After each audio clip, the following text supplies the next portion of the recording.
Hi, I'm Jay with Family Handyman, and today's focus is all about insulation, specifically what we used at the Getaway site. We had a certified Owens Corning installer put in our insulation.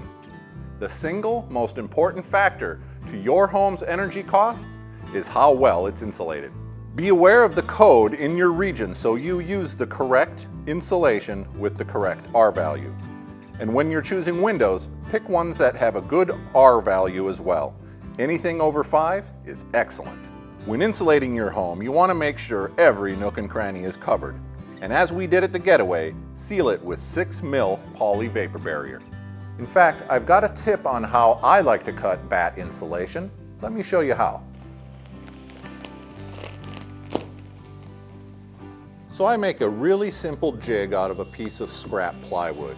On the table saw, I cut a shape out, so I've got a nice square edge and a piece that's long enough for the width of the batt I'm cutting. And all I have to do is lay this on my mark, square it up to the edge. My other knee is plenty of weight, and I've got a perfect square cut.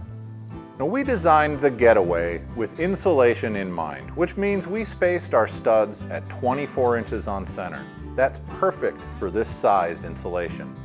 This product also gives us an R value of 21, which exceeds the needs set by code. Another aspect of this product that I really like is its recovery, which means when I cut it out of the bag, it's going to fluff back up faster.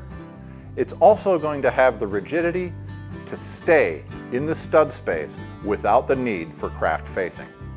For your next insulation project, make sure to consider your R values carefully.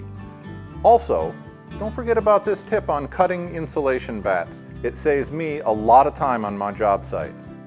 For more great home building projects like this, visit familyhandyman.com.